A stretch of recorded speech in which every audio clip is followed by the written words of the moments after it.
Hey, folks, welcome to the Generational Gap. I am Robert, your resident Gen Xer, and way over there on the far side is John, our resident Millennial and That's me. neckbeard.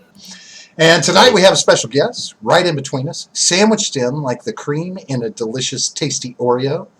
Anavultus, welcome to the Generational Gap. Thank you for having me. It is Absolutely. absolutely our pleasure. Folks, we've got a show tonight, and if you like what you're hearing, hit the like button. If you don't like what you're hearing, hit the like button. If you haven't done it already, please hit the subscribe button and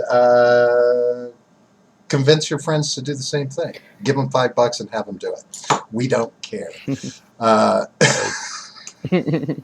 Nathaniel Slattery Bear. I'm here in desperation because Stephen refuses to fulfill my crippling country music habit. Yeah. We're not going to do it either. The best I could do is a boy named Sue, and that would probably hit too close to home for you, Nate. So Well, we're actually, going to pass on it. if you stare really intently at my beard, a country song will actually start playing. Oh, there's that. There's two beards to stare at, too. I Right. actually think Anavultus has a much better beard. See how it's trimmed, it's neat. It's He's it's got what I like to call tasteful. a corporate beard. You know, it's somebody you can go to work Ooh. in an office with. But my beard, however, is the beard of a man who chops his own wood. You know, a man who drinks his own beer. You know, that's kind of beard that I have. You ever chop wood with your bare hands? Of course, we did that or with a herring. You Yeah. never chopped a tree down with a herring? I've chopped one with a pick. Ooh, very nice. We'll And have to that's have a not a man joke. off That's one time. actually true. If you haven't chewed your way through a tree, both of you sit the hell down. Yeah. All right. So, John, before we get going, Yes. you need to regurgitate some announcements for us, That's please. right. Could you spew that information out there? Yes. I was actually this last episode I made a mistake and said that next Friday, but no, it's actually this Monday. We were having Short Fat Otaku on. So that's going to be a lot of fun. That'll be awesome. Looking forward to that. One of the few Canadians who are allowed on the stream. So that'll be good. And then Racist. and then Halloween, we have our live stream for charity on Halloween. I think we're going to go like 3 hours, we said, for St. Jude's. And we're going to do some spooky stuff like Ouija boards and EVP kind of stuff. So that'll be a lot of fun. Make sure you check that out and give some money to St. Jude's again.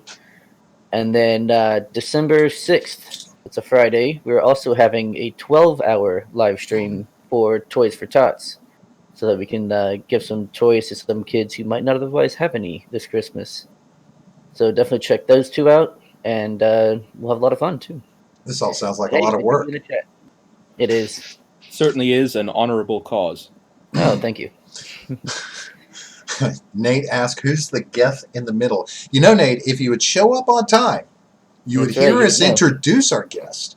But we're gonna do a little bit better than that. So, Anavultus, we've never had you on the show, and up until today, I had no idea you existed, which is typical for most of the guests that we have on the show because I try to ignore people as much as I can in the world. So, if you could you give us like your, short bio intro as to who you are, where you're from, and how did you get started on YouTube? All right. I'm Anavultus. I am a YouTuber who started out doing gaming. However, lately I have become more involved in politics. I recently also been doing music as well. However, I primarily chose to focus on politics more recently, particularly in attempting to refute certain ideas that are being brought about by BreadTube and LeftTube and individuals like that. However, I also have developed a sort of I would say, somewhat unique political understanding of my own as well that I attempt to articulate and to expand and to develop as time passes. Wow. That is Yeah. that's a bio. That is You've been awesome. practicing that, haven't you? Have you been practicing? So now you tell me you're originally from Germany. How long have you been in the United States? For a little bit over a decade now. Yeah, I had moved from Italy when I was a child, and before that, I had lived in Germany. Okay. And what brought you to the United States? Family issues, primarily. I also already had relatives here as well, so uh, wasn't a difficult place to move to. Awesome. So in regards to that, and and this kind of walks into the political spectrum. As an immigrant to the country, as it were, do you feel any vibe from that being here in the country? Do you? I mean, and I'm asking this because you're obviously a white male. Do you feel anything whenever these conversations are going on about immigration? Do you feel any backlash in the community, anything like that, because you are not from here? Well, technically speaking, I am a natural-born citizen, uh, and therefore have dual citizenship with Oh, Germany. really? Did not So know Oh, that. wow. Okay. technically, I'm not actually an immigrant per se. Mm. However, um, from a perspective of someone who has moved to the country from another country, English being my third language, I do have to say that it is to some extent. Um, I don't really think that the rhetoric regarding immigrants that is being brought by either the left or the right really applies to me in any particular sense. And I would have to agree with that because we're tending to look at very specific groups of people when we're talking about immigration in this country. Primarily the southern border, right? I mean, it tends to lean towards that. Hmm. Um, but being that you are now in this country for the last 10 years, if I were to tell you that I'm a person who takes a hard stance on immigration at this point because it is such a cluster, fuck. Um, that we need to close our borders.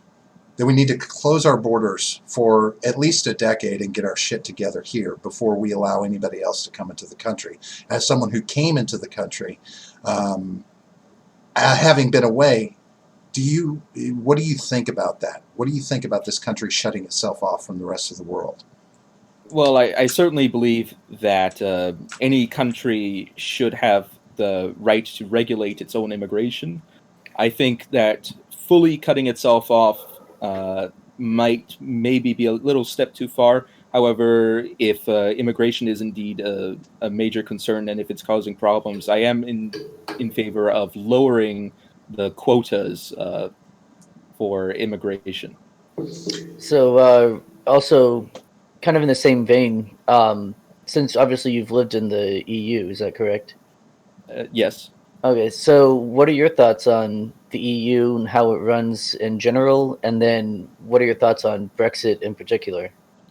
Well, in general, regarding the EU, I think that the idea of a super national body deciding lots of small regulatory laws over various countries is a recipe for disaster regarding how these policies would play out, as well as, in a sense, that it is subverting the local interests of varying groups within the EU.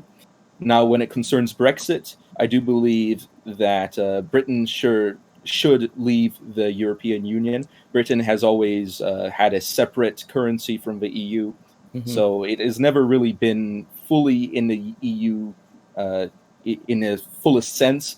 However, I do believe that the British government has, in many ways, dragged its feet Oh yeah, and has not really been as active as it should have been in actually getting the Brexit done. yeah. So there's also a lot of concern, specifically with the only land border between the UK and the EU, which is the border between the Republic of Ireland and Northern Ireland. Now, for some reason, there's like a lot of talk about that border becoming a hard border as opposed to a soft border, which it is now. And I've not been able to think of any kind of reason why that would have to change at all. Is there? But you know more about the EU and the regulations and things like that. Is there any reason why it would have to be closed other than spite? Well, the reason why it would have to be a harder border than it is now is because currently, as things stand, the European Union has something called the Schengen zone, which is a region and a group of countries in which individuals are able to cross borders without being checked.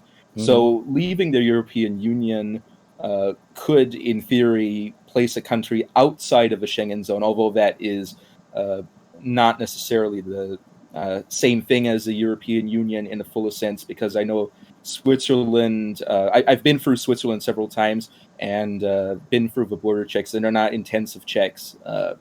It's very easy to get through there, so I don't think it should be a major problem. But when it concerns Britain itself, there have been made agreements between Britain and Ireland and several rebel groups that had operated in Ireland to not divide Ireland more than it already is, Right. and that is putting a sort of a social problem for Britain more so than the EU. Oh yeah, I can see a lot of problems starting up if that border was to be hardened, for sure. For Uh, sure. so something you said when you were first talking about the EU um, prompted a question. The idea of one overriding body controlling the low level regulations, the regulatory matters in individual countries. Would you say that that same concept applies to the United States when it comes to our federal government and the regulatory matters that go on the in the individual states? Are they? Do you find the similarities there? Uh, yes, to a slightly lesser extent, that also holds true there as well.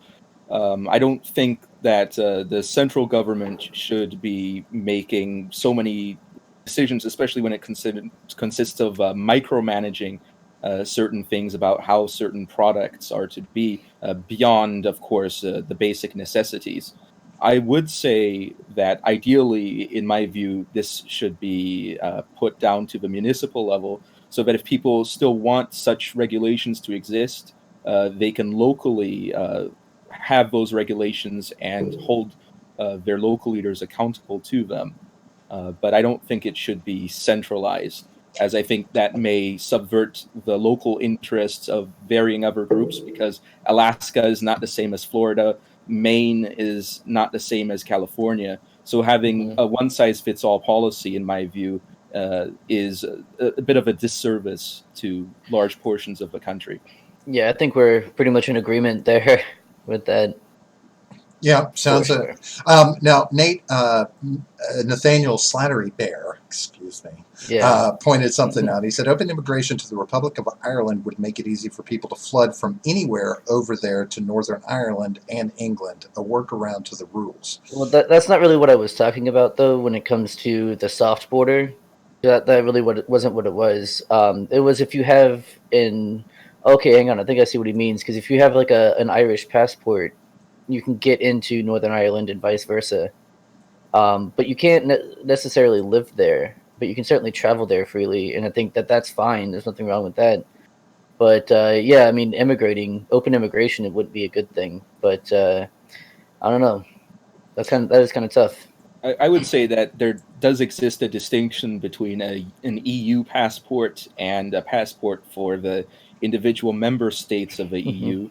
So perhaps that's a distinction that could be drawn legally. There you go. Yeah. And that and it's interesting because that begins to speak of major micromanagement. I mean, it's that kind of thing where it's just like, okay, now I got to carry two passports. I've got to do that. Well, I as a German citizen, have never carried an EU passport. So in my experience, I think it's actually rather rare for people to carry that. Okay, makes sense. Um, What about and I saw an article headline and I read a little bit, and of course I'm old, just FYI, so memories get. Boris is talking about building a bridge between Ireland and, was it Scotland? Wait, there's, or between Could Ireland be and the UK. Scotland or Wales. I would Wales. say probably Scotland because you can stop off in the Isle of Man to make it a little Oh, shorter of a no. bridge. That would not be the route. It would not go It wouldn't. through the No. Sea of Ireland. It would go through sort of to the north, to the northeast of Ireland, where Scotland and Ireland are the closest. I think that would be the best place to build one, because probably Isle of true. Man is farther than that distance. Okay. Now, is there a point to that? Is a reasoning behind why that way? I'm assuming this is not the first time it's been talked about. Well, I think it would just be generally convenient for motorists because it would not require them to take ferries. It would also allow lorries to cross over as well, and perhaps they could have a train bridge and have trains go. Because I know that they were relating it as, they were talking about it as it relates to Brexit and the EU split, and I was like, because of course the first thing I'm thinking is, oh, he wants to build a bridge, Trump wants to build a wall. What is going on? What's it got to do with We're all just anything? building things, man. Right. So one thing that I asked you off mic, and in doing my research, a little bit of research today, I call it research, but it's, we'll call it whatever. You don't fall in your opinion. You don't necessarily fall specifically within the political spectrum, whether it be Democrat, Republican, Libertarian. You have your own mindset, your own ideology about the political realm, about the political spectrum. Can you give us a little bit of insight into that? Because I find it very interesting. All right. My view is it's very complicated, so this is going to be a bit difficult for me to explain. But essentially, on a functional level, I would say that I'm in favor of decentralizing most social and economic regulations to the local level. However, I would still have things such as the military and diplomacy be on a high level. But instead of having a form of proportional representation or a direct democracy, I would prefer to have what has been academically called a cellular democracy, where there's multiple levels and infraorders that would vote up for each other. Because I think that if a democratic system becomes too large, there is a decrease in accountability and an increase in possibility for media manipulation, for large campaign funds to have an influence on votes and things like that. And also just a more general difficulty and distance between the people and the politicians that they are electing. Now, if I correct me if I'm wrong, but in this cellular system, ultimately the upper levels of government are not specifically chosen by the people like they are now. We, as a people, bring a certain level of politicians in, and then those politicians tier up, come together, and set up the next level higher. Is that correct, or am I? Yes, and the reason for that is because if we were to put it on a whole national level, we would end up with a situation where the average person is generally does not have a holistic idea regarding foreign policy and the intricacies of diplomacy and power projection. So I think that also spreading it out allows for, as I mentioned earlier, for manipulation and for issues relating to that. So I think it makes more sense that individuals who are more experienced come in and deal with such matters, more experienced politically, I mean, But I don't think it should be a sort of academically decided system, but rather a system that is based on trust. And I think that the easiest way to establish trust is through interpersonal relationships. And I believe that having interpersonal relationship webs with groups of millions of people is not possible. Therefore, I believe it's necessary to subdivide into subgroups in order to accomplish that, so that the politicians are trusted, and so that the higher you go in the government, the actually more reliable politicians should be, theoretically speaking. And and as Jake from Freedom Scoop points out, this does go back to the early days of the founding of this country, where the president wasn't elected by the people. The president would, the people elected their low-level officials, Senate, and then, or excuse me, the House of Representatives, and then those representatives went on to choose the Senate, and they went on to choose and elect a president as well. That's, I don't know why we walked away from that, because it's one of these extremely important things. I think was a foundation of how our government was set up. And we've gotten away from that. So this leans more towards that. Am I correct? It does to some extent. However, I would say that the system established by the founding fathers is a bit too inflexible, because it does not allow for infinite growth, which I think would be necessary for a government to be more suitable in the long term. So in my system, it would allow for these communities to grow and split organically, so that if necessary, higher infra orders can be established, allowing this type of government to expand infinitely as the population increases or as new territory is acquired. And that would, of course, essentially get rid of the Electoral College. It would take that out of the loop. We wouldn't have to worry about that silly shit anymore. But now, you would believe that would definitely give us the kind of representation that we really don't seem to have anymore. Is that correct? Well, in my view, it's not so much about representation as it is about reliability of politicians.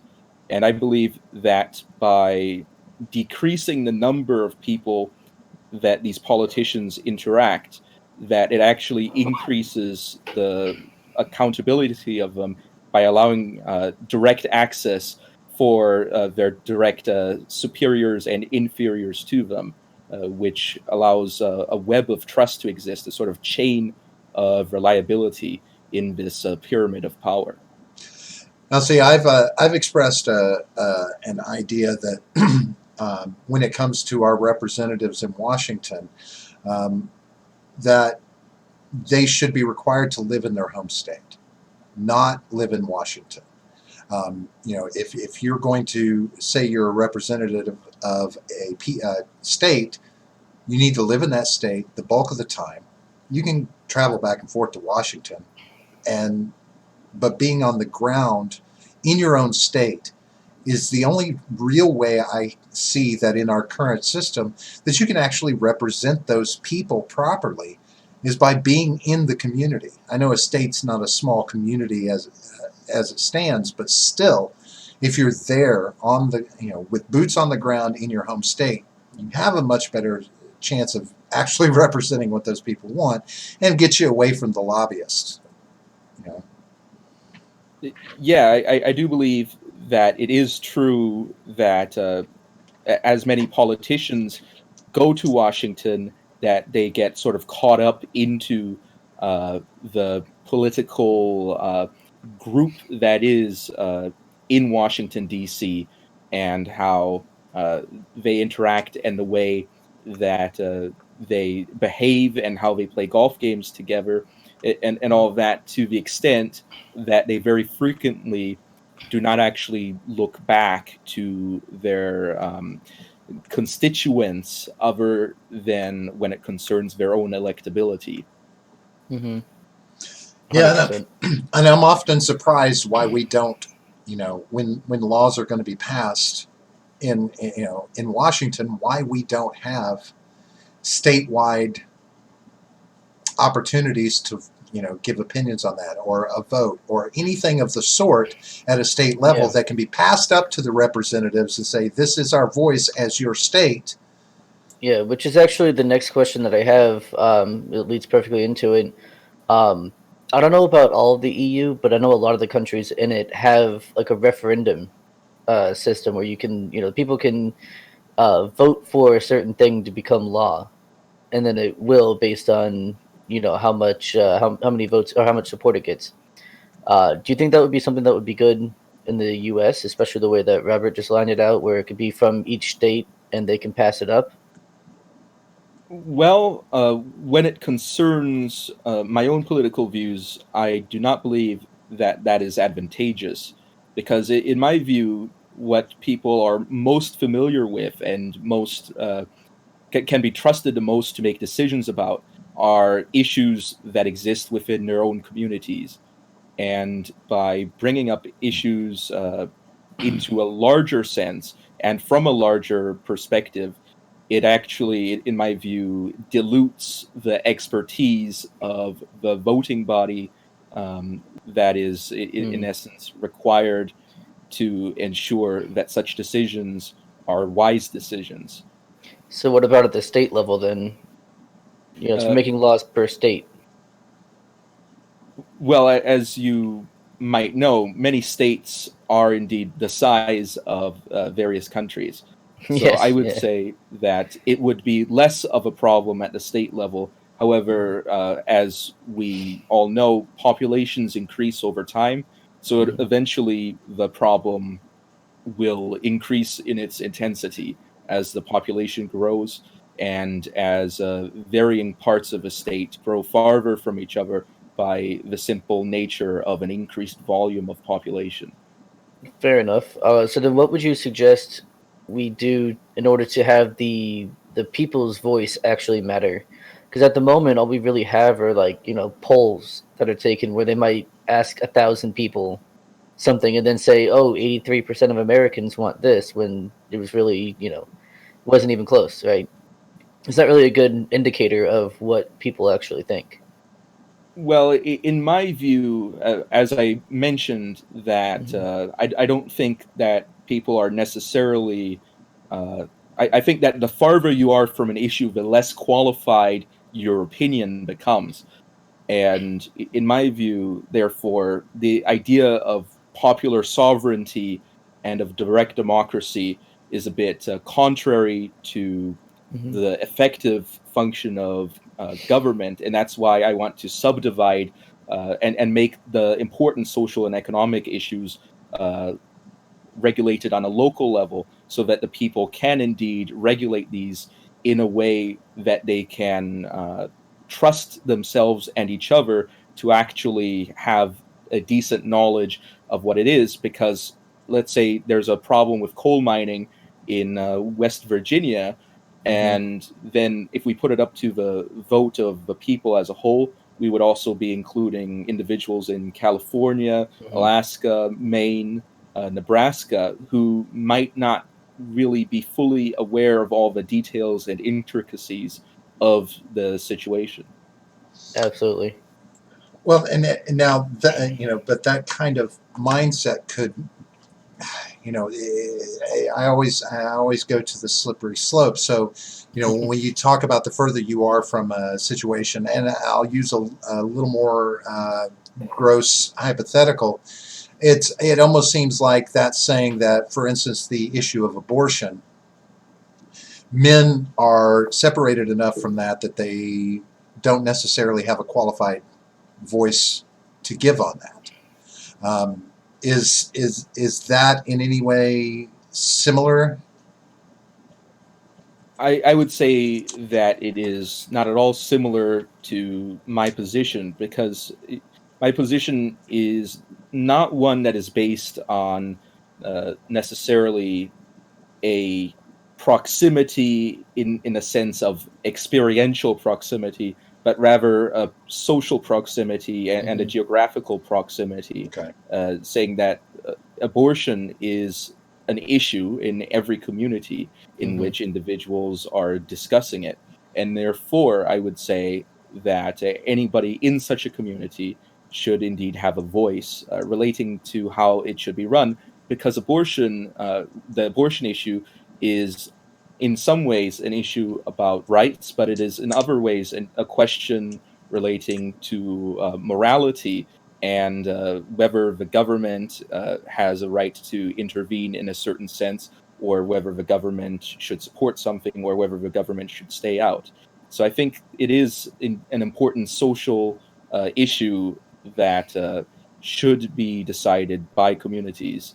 However, in my view, abortion, I'm actually very anti-abortion, so I would say that it would be one of the things that I would constitutionally advocate against. Gotcha. Well, and when I think about the issues like that, I mean, there's always a group, and for instance, with abortion, of course, there's a lot of feminists out there that think men should not have a voice in the discussion about abortion, right? It's men shouldn't be sitting in Washington making these decisions for women. Men on the ground, we shouldn't have a voice because it's not our bodies, it's not our anything. And I'm like, no. Everybody gets a voice in everything at the level at which you're voting on, right? I mean, whether it's if you're voting on something at a state level or a federal level, every American citizen has a right to have their voice heard there. But I have always had a problem with the way our system is set up. So, for instance, if there's major legislation in my state, I'm going to see a referendum every 2 years, right? That I can vote for on a ballot. Yet at the same time, and even with the federal level, we have every 4 years we have a presidential election, et cetera, et cetera. But at the same time, during those downtimes when you don't have a vote, there are laws going into place, right? And I've never, I don't. That's the part of misrepresentation that I'm bothered by most in this country is how we can how those process. Why are some laws important enough to pass on a referendum during an election season, while other laws, we'll just go ahead and take care of that, in the downtime. We'll just put these through. How do you avoid those kind of situations in your ideal political realm? Well, I would say that it would all have to be regulated in some sense by a constitution and a civil code, so that the importance of varying elements is in some ways predetermined, so that they are addressed in a way that is appropriate to whichever level of government is addressing them. Because I'm a big proponent of legalizing marijuana across the United States. Just decriminalize marijuana, make it legal, let's capitalize on it, right? This would be great for our finances, our economy in this country. However, you can look at some states. What state was it? Midwestern northern state. Their legislation is going to go ahead and put through legislation to legalize marijuana, but it's not coming on the ballot. Now, while I'm a proponent of legalizing marijuana, it doesn't seem like the people of that state are going to have a voice in that when legislation is put through. But in some states and in the federal level, it's important enough that, well, on state levels, it's important enough for a vote. These kind of things, is this not something that should always be addressed by the constituents of a state or of the country? Well, I would say that whichever level such issues are put upon, since these are issues that are incumbent to the people themselves, I think that these issues should indeed have a voice given to by the people. Now, in my view, this is ideally done on a local community by community level, where some communities are friendly toward marijuana and will legalize it and decriminalize, and other communities might be hostile to it. And I think that both groups should have a right to live in communities that they see fit. Yeah, so your view does sound very libertarian. It is not quite, though, because Right. my view allows for actually quite a significant amount of government intervention, except most of it could theoretically be on the local level. However, it might also allow for a very small amount of intervention. It all depends on what the interests of a community are. Yeah, that's basically libertarianism, at least as far as I understand it. Well, so but now when you talk about government regulation, and let's look at it from a federal level, in your you know perfect political realm, how much power does the federal government have, and how much power do they have over the states in how the states mandate their own laws? All right. In my view, the way it works is that, of course, each level of government is immediately accountable to the one below it, which means that should the top level of government make a decision that is undesirable, the level of government immediately below it can address it. And I also have designed it in a way that, in theory, the entirety of the hierarchy could be replaced in a relatively short period of time. However, when it concerns the exact powers that the central government has, that is a question of what concerns high politics and low politics, as it is referred to in the realist approach. And by high politics, these are issues that are essential to the function of a government and to its continued existence, and low politics would be non essential issues. So I would say that social and economic policies, being low politics, should always be decentralized to the local level, while issues such as the military and diplomacy and should be centralized to the higher level, although I would allow for each level of government to operate its own militaries and polices if they see it necessary. Now, I will say that I have the way I've designed it, there are certain types of commissions that are involved in managing these various high politics elements, such as one commission to uh, decide the budget of the government, well, to more harmonize it, because it is, in essence, decided by the supreme magisterium. But then there's another one in charge of the military, another one in charge of strategic infrastructure being infrastructure that is necessary for the function of the government and of the military and its various constituent commissions as well. So I do think that on an economic level, on questions such as whether there would be a department of education in the central government or a department of agriculture or such things, those would not exist. So I can agree with you, John, that it does lean libertarian. It does There are lean, slight differences, yeah. There are but there, differences, but there, I can see the variations there, mhm. but much like libertarianism, it'll never happen in this country again. It's sad to say, but Yeah. I cannot see Washington releasing the reins of power that they have anytime soon. Which brings me to one more topic I want to discuss with you before we move on and talk about the debates from last night. Another video that you did was basically, I believe the title of it was "How to Stop a Civil War" or "How to Avoid a Civil War." Um, do you feel like that this country is on the verge of a civil war, or do you think it can be avoided in some of the ways you described in that video? Well, I think the to explain to the audience what exactly the context of how to avoid a civil war, it was primarily a way to discuss how to set up the government in a way that would prevent civil wars from happening largely. So it's not exactly relevant to our current situation on how our government is currently functioning.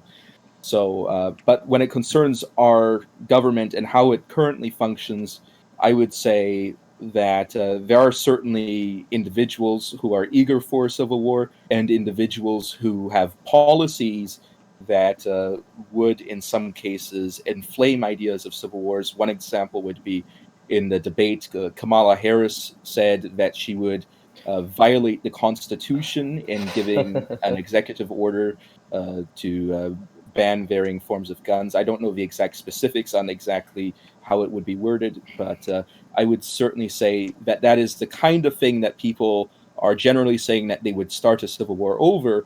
Now, on the question of whether that would actually happen if she were to go into the Oval Office, I do not believe that even if she wrote it and signed it, that it would actually go into effect, because we do also have the Supreme Court and Congress as well, and it would generally be a situation where there are indeed checks and balances. I don't think that the checks and balances are necessarily optimized as much as they could be, but I do believe that an actual civil war in the current state of a country is unlikely. Yeah, I Well, mean, I think it would be challenged in a lower court well before it made it to the Supreme Court. I think that's exactly how it would go. Kind of what Trump does a lot. He'll sign an executive order and it'll get challenged right away, and then so they have to go through all the rigmarole in order to get it actually going. well, now in that mindset, then this I'm of the opinion that the Second Amendment is not the only pin on this Civil War grenade, because No. I'm currently watching the First Amendment with a larger and larger bullseye on it, and I wonder, I worry more that the multiple rights that are being basically killed in our, are looking to be The killed in Fourth our Amendment as Constitution. well. Yeah. We've lost privacy. They're looking at guns. They're looking for ways to control speech, whether they want to call it good or bad. You come in on one side or the other, your foot's in the door, and then regulation starts going crazy. Hmm. Are not these other essential rights that we have that are targets for politicians right now? Are these not also precursors to a civil war? Would they not cause that as well? Well, to be fair, the Constitution has been violated in varying ways by previous presidents, including Abraham Lincoln. So Hmm. now, of course, Abraham Lincoln's violation occurred after and in response to the Civil War rather than as a cause of it. However, I will say that as far as any policies that are going to, in my opinion, actually pass into law, I don't think that there's anything that currently could directly cause a civil war at the moment. Now, of course, the situation could change, and but I don't think that the country is quite divided enough quite yet in order for that to happen. Yeah, the only problem I have with that thinking is that, this is a situation where what's happened in the past, it really is not it doesn't set any kind of precedence. And the reason I say that is because in the present day, every bit of corruption, every bit of infringement, everything is completely in your face now. I mean, Abraham Lincoln does something back in the day that violates the Constitution. Hell, there's hundreds of thousands of people in the country have no idea that it happened. But today, millions of people know about it moments after it happens, Hmm. right? We're seeing it in real time as it happens, which makes it much more impactful. And that's where, I'm not going to say fear, but this concern that actions are going to be taken, especially when we talk about social media being able to coordinate, social strikes around the country that could inflame a situation like this. Does not this in-your-face culture that we have now not really give us enough concern for it? Or am I just too reactionary to it? Well, as you're saying, we are seeing these things happen, and we are seeing violations of rights occur throughout the country. But despite that, currently there aren't a lot of people taking arms. So that shows that we haven't quite reached the point of the intolerable acts that were achieved at the time of the Constitution and of the actual campaign of Lexington and Concord that occurred. We haven't reached that point quite yet. So I would say that it is. We also are seeing a pushback from the other side on these issues as these issues are becoming more prevalent and more seen in the public. There is an increased amount of pushback uh, from certain individuals towards these issues, and if they are indeed successful in bringing a sort of a new balance, then a civil war will be averted. Now, of course, there's always a situation that the extremists on either side could indeed accelerate towards the civil war and make issues worse than they already are. And in that case, the civil war becomes more likely. That There you go. that makes sense. Yeah, I am starting to wonder if the precursor to the Civil War is not going to be small race wars beginning in this country and then level up Well, from there. what we see in our actual previous Civil War is there was already active conflict in Kansas. Now, we are already seeing violence in streets of cities such as Portland, where we're having clashes between Antifa and the Proud Boys. However, they certainly are not to the scale of the violence that had occurred in Kansas at that time. So I would say that on the scale of leading Kansas to the Civil War, we're not quite on that quite yet. Well, I mean, I think so. I think that you can kind of. It's. I'm trying to think of a good way to phrase this. At the time, we didn't have like the mass media like we have now. Where, like Robert correctly pointed out earlier, that as soon as something happens, millions of people know about it. So I don't think it necessarily has to be the same numbers fighting against each other as it was before. It's just the fact that more people can see it. I think might lead to the same conclusion. Yeah. What do you think about that? Well, when it concerns the publicity of events, we see during the time of the American Revolution before that, there was already the Boston Massacre, which was very widely published, and the revolution did not begin immediately thereafter. It was only once the British actually made their move, attempting to remove the weapons from the rebels, or potential rebels at this point, who had not quite become rebels yet, but who then became rebels at the time at Lexington and Concord, that we see that the war actually began. Right, but I mean that also, served to inflame, It certainly does. yeah. And But so I I think that's don't what we're think seeing at the moment is the kind of the beginnings of that. We're seeing the Boston Massacre and the what you're talking about in Kansas. Yeah, I think I that's don't the think stage that we're in this. right now. I don't think that the political climate and the desire for war is quite at the point that we could have a Jenkins ear incident. Well, give the media Yeah. time. They'll put enough spin on things over the next few years that they'll incite something. I mean, that's ultimately where as John just pointed out, I think that's where the real fuel for the fire is going to come from, is this crazy irrational spin we have going on in the media. But there's nothing you can do about that, because to do something about that means you've got to infringe on the First Amendment, and well, It's nothing. I don't want that. Don't want that because No, I want to be able no. to talk. I want to be able to talk.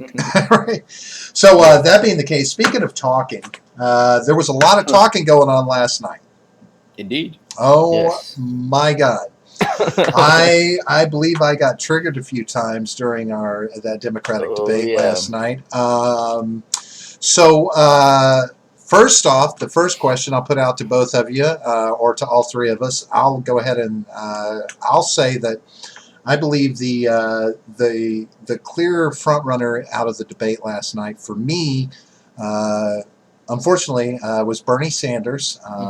He's not my boy. He's not necessarily my pick, but I think Bernie Sanders stood well out in front of everybody else, even though he didn't have as much talking time. Biden did all right, not great. I'm tossed between him and Warren as coming in second because Warren, she actually sounded like she knew what the fuck she was talking about a little bit. And I think Yang came in around third. So who do you guys think, I'll start with you, Anavultus. Who do you think walked away from that debate in the front? Well, when it concerns my paradigm, it's obviously going to be different than the target audience, so I'm probably going to come up with a different answer. But in my opinion, Joe Biden really came out as the voice of reason in that debate, and to me, that, in my view, puts him above the others. I think he certainly completely reamed Sanders over the cost of his healthcare policies. He did, yeah. When it comes to like who put on a better show, I would have to say it was Bernie. I think he definitely put on a better show, but I do see your point about Biden. I just think that I don't know. I think that he's just too milquetoast. He's just too, bland. He's just kind of there. Like they just pour him into the soup before he goes, and they just send him out there, and they're like, all right, just go do your thing. He has no like original ideas. He has nothing new to bring to the table. Which I mean, Bernie doesn't either. But like I said, he just puts on a better show. One thing I'm going to put out there that gave me a moment of concern when it comes to Joe Biden is he got emotional. He got angry at a couple of points, and he almost became irrational. Like he was on the edge of just blowing up. It seemed, even to the extent where he was gaffing in the things he was saying. I mean, at one point he actually referred to Bernie Sanders as president. He did. Yeah. So he seemed to lose his cool and his composure. Does that speak to concern when it comes to a potential presidential elect? We'll let you answer first if you want. Well, if we're going to compare him to Donald Trump, I don't think it would be a major problem. Okay. Now you want to be comparing people to Donald Trump. Well, I mean, hang come on. Whoa. I don't think he's got the same pair of balls that Donald Trump has. So He I don't think certainly he can. doesn't. I don't think he can pull it off like Trump can. And if you can't, acting like that is going to go way against you, way more than. I think it also appeals to the Democratic base to some extent, because what we see in the media is there is a bit of an outrage culture. So I think that many of the Democratic voters, especially the ones that observe the media, have in some ways come to an expectation that there should be outrage in some sense, that the candidates should have an emotional side to them, and that it should be somewhat in touch with their emotions and with what they would think is the sensibility of the peoples. So I do believe that might not necessarily be a problem for his base. However, it really depends on how intellectual, well, not necessarily intellectual, but intellectually minded in a more classical sense, where individuals have a more stoic view of how politicians should be. But that really depends on the types of voters he's going after. Yeah, and I mean, to be fair though, I think everyone on that stage had, some emotional kind of, they were kind of emotional in the way that they talked about things, especially things that they really at least seem to care about, the things that they say they care about. Especially with the Medicare for all, the guns, all the whole "we want to take your guns" thing, even though they don't really say that. But that's what they're trying to do. They were all very emotional about those things. So I don't think that makes him really stand out amongst all the other Democratic candidates. Well, Um, when it concerns my sensibilities, he was the only one that mentioned the Constitution, and I think that's very important to me, anyways. That's right. fair. Yeah. He did point. He talked about he did point that out, especially to Kamala when he was Yeah. talking. Well, he's We the one have who a realizes it constitution, exists. Yeah. right? Right. He's the one who realizes that we have one. That's why. Well, I don't. Now, I would disagree that Bernie. I think Bernie understands we have a constitution. Now, granted, he has socialist leanings that don't necessarily, wrap around the Constitution. But, when you talk about emotion, so I will use Bernie as as a counter example. Bernie gets pissed off, right, and he does get emotional when he's in these situations. But Bernie channels that emotion into a righteous indignation Yeah. that propels his speech, that propels his rhetoric. Whereas I felt that Joe, he can't handle the stress of it. Like it throws him off kilter. Like he needs a woman nearby that he can rub her shoulders to calm him down. Right? I mean, that's that literally what I thought when he was going off. I'm like, give him somebody to massage. That's what he needs.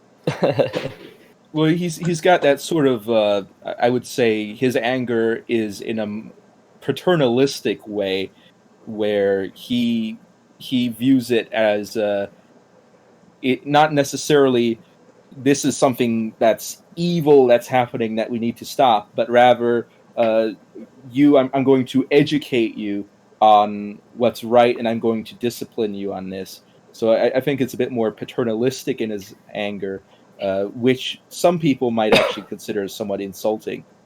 Well, yeah. I mean, I certainly would. First of all, as a president, that's not the president's job to do. The president's not my father. So that's the main. That'll be the main issue is that thought process that I'm the father of this country and I have to discipline the country. That's just a terrifying thought to have. I mean, that's dictatorial, if anything. But that's how I look at how this. I mean, we've got a bunch of fucking children running around. We need somebody with a firm hand to keep their own keep parents. the kids in line. Their own parents. That ship has sailed, my friend. That ship has sailed. Parents aren't parenting like they used to in the day. For now.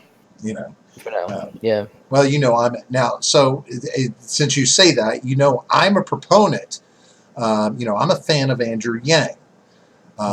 Anavultus, I would like to get your opinion on this because one of the things, his big talk is the UBI, and I'm a big fan of getting back to traditional family values.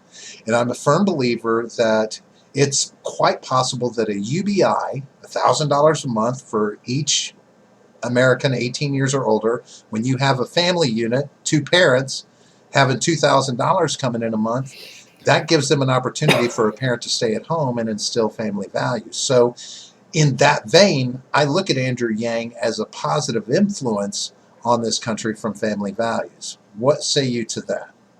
Well, I think it would be a major problem economically speaking. Now, I remember back in, I think it was 2009, 2010, people were making jokes about Obama money and saying things like that and having Obama phones. And now Andrew Yang is actually on the debate. When he started, he was actually giving out money.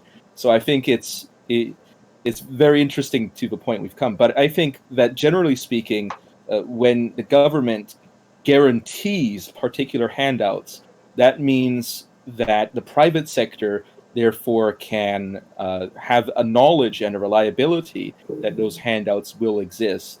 And for the private sector, that means that they can raise their prices Mhm. accordingly. And it also brings in a question of inflation, as it could alternatively, unless the taxes are raised significantly, it will require more printing of money.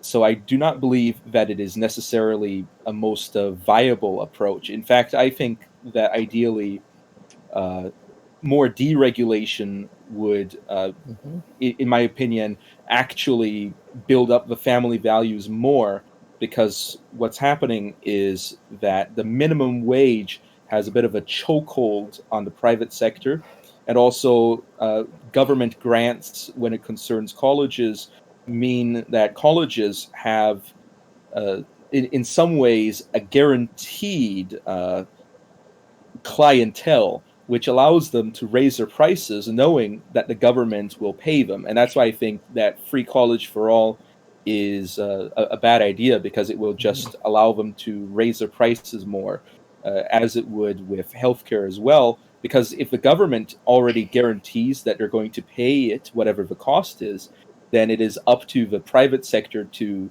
determine the costs, without having to worry about lowering costs competitively.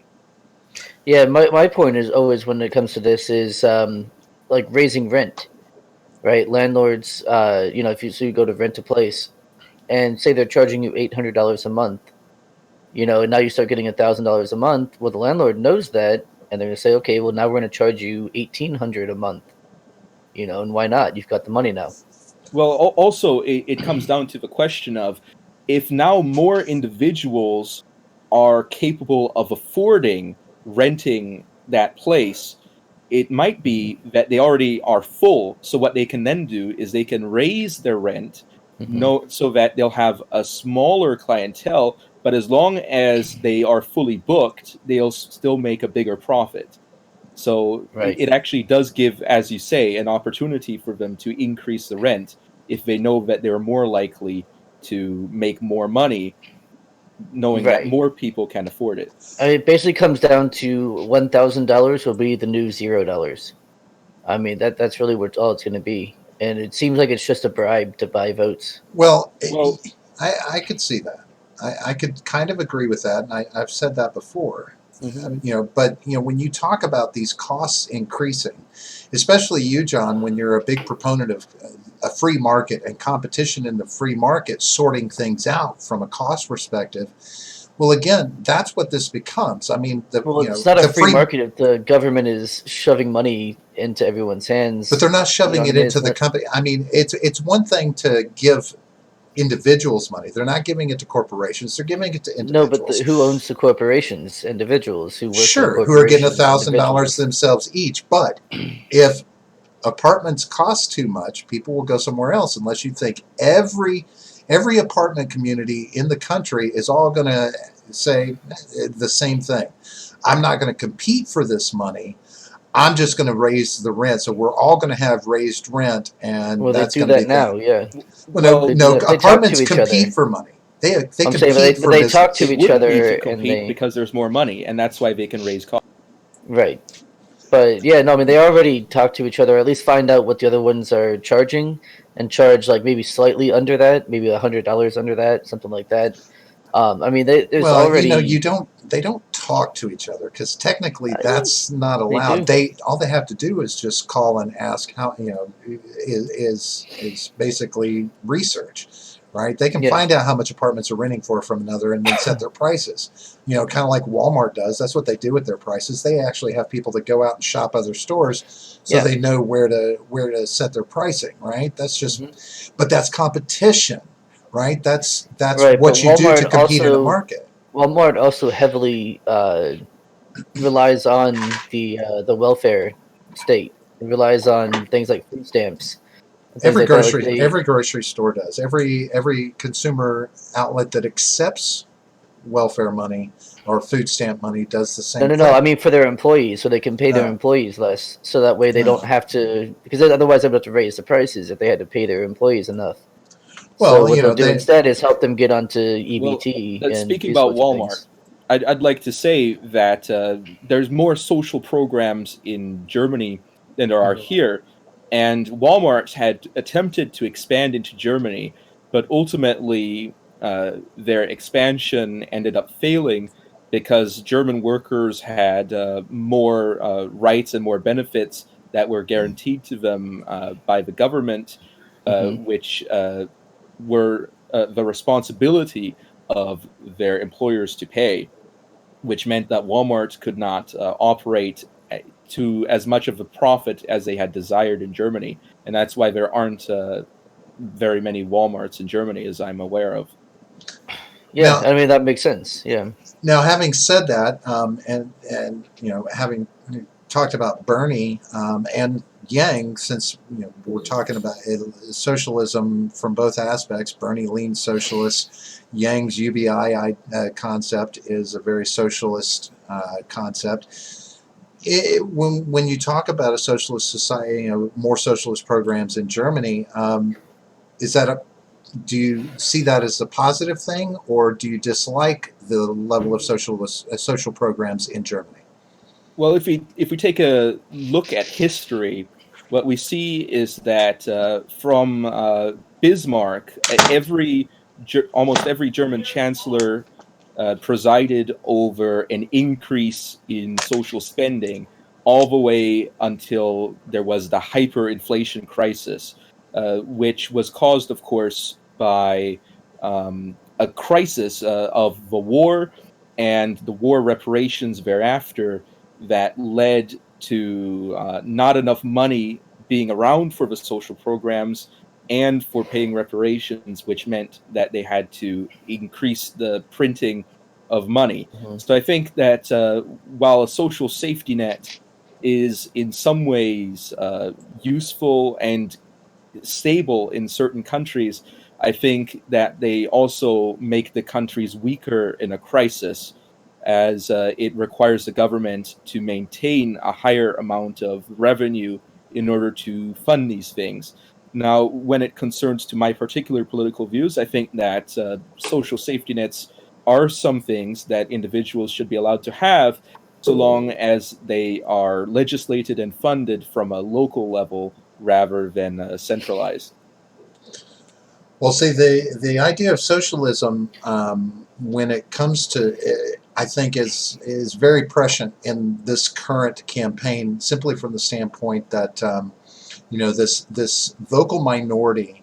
When we talk about social media and the left and the younger generations, you know, primarily the latter half of the millennials moving into Gen Z, I think there's a lot more drive for social programs, socialist approaches to how the government does things, and this really feeds into the Democrat side of this campaign, in my opinion. That is going. It could quite possibly be the precursor to actually seeing one of our Democratic candidates elected. Um, would you agree with that? Either of you, do you see that as a driving force behind potentially electing a Democrat, especially one that leans more towards socialist programs? Well, I wouldn't really consider any of the major candidates, as far as my knowledge, to actually be socialists when it concerns that. Now, I did see something that I thought was almost straight out of the fascist manifesto when one of the candidates talked about bringing uh, labor unions to the table when Mhm. discussing trade policy, which is one of the fundamental fascist policies. But anyway, I don't think that the Democratic base is as socialist as they are being portrayed by the media. It seems to me that on the social media, the most vocal voices seem to be the most extreme voices, as a lot of college educated individuals are being radicalized in their universities, especially journalists. We're seeing that their voices are in some ways very vocal and very socialist. However, the Democratic Party also has other demographics in it, especially many of the older members of the Democratic Party are certainly not socialists and are getting more lost, in my view, on the policies, especially if we go back just 8 or 12 years back to Obama.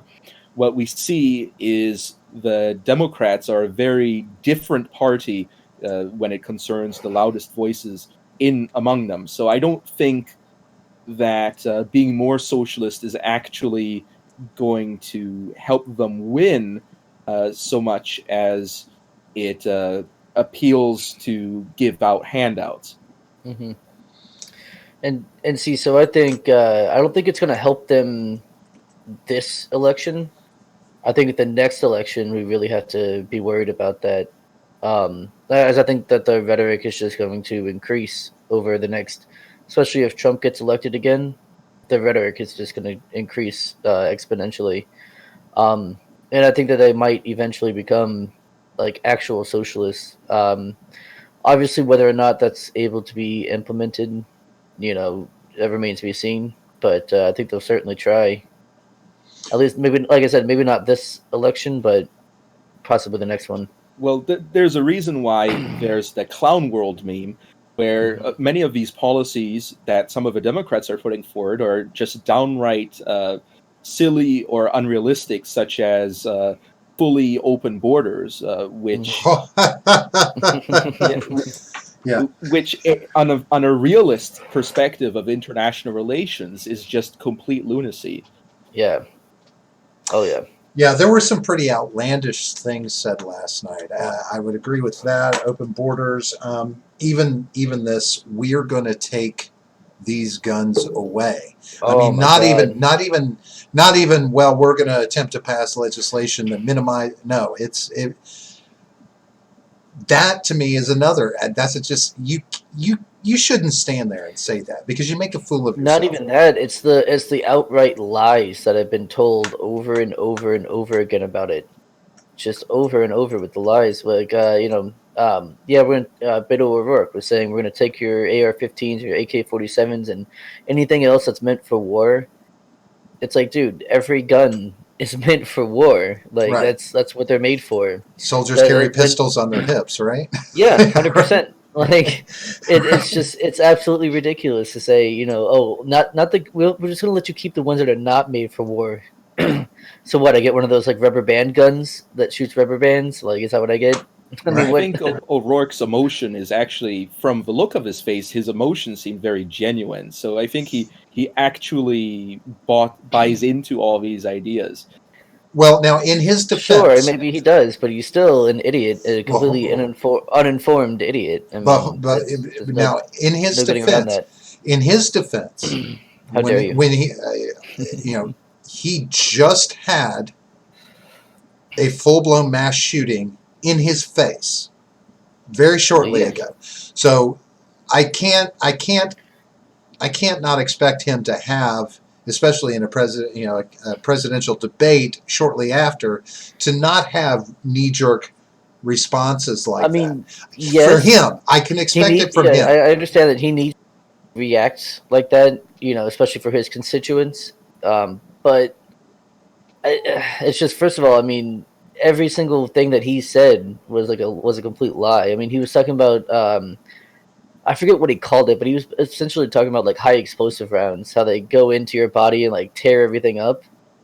I mean, was he talking about like hollow points or like I think he some was sort of talking high explosive round, something that's not really available to the civilians?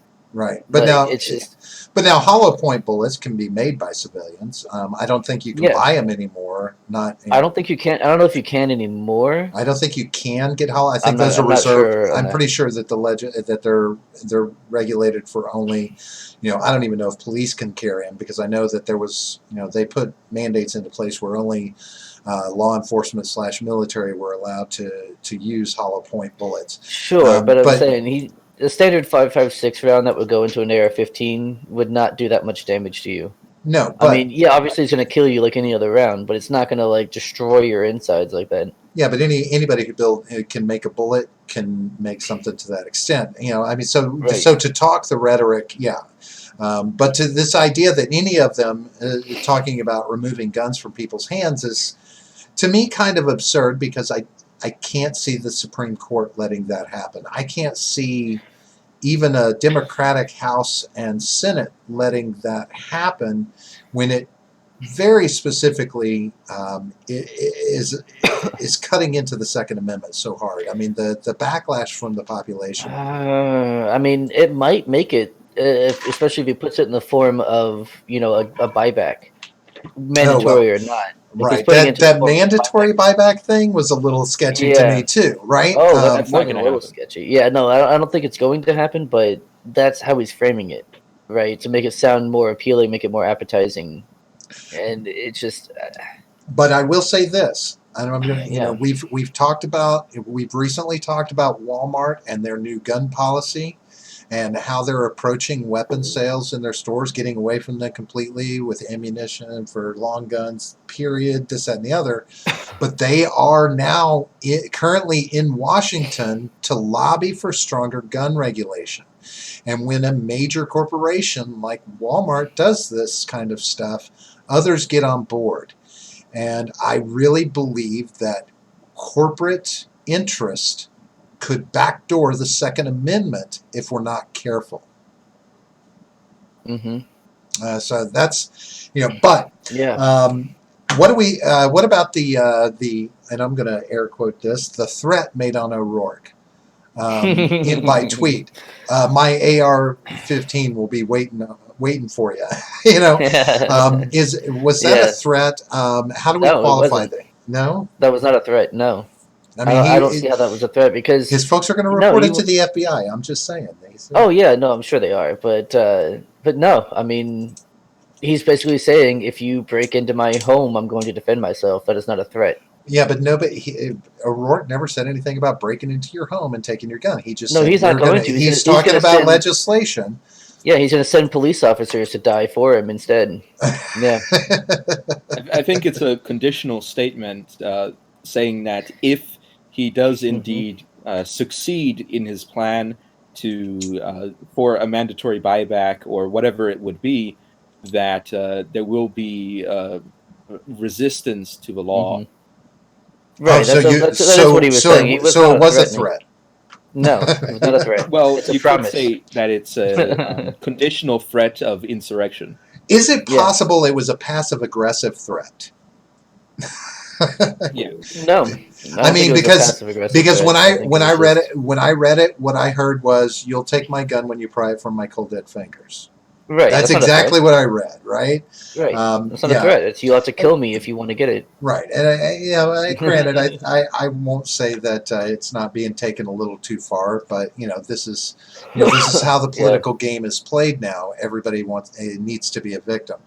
Right. Okay, so here's a question for you, and I'm going to guess John already knows my answer to this, but if you had your choice, which candidate from last night would you have bitch slapped across the room? I think we have the same answer. Anavultus, who would you have bitch slapped across the room from that debate last night?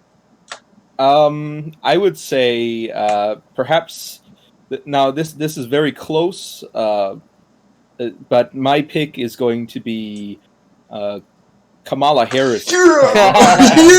Yes! We've got a three-way bitch slap happening right here, folks. Three-way bitch slap happening. I want to start by saying I do not condone violence against women. I do not condone anything that's about to come out of my mouth. I will disavow everything I'm saying from this point forward about Kamala Harris.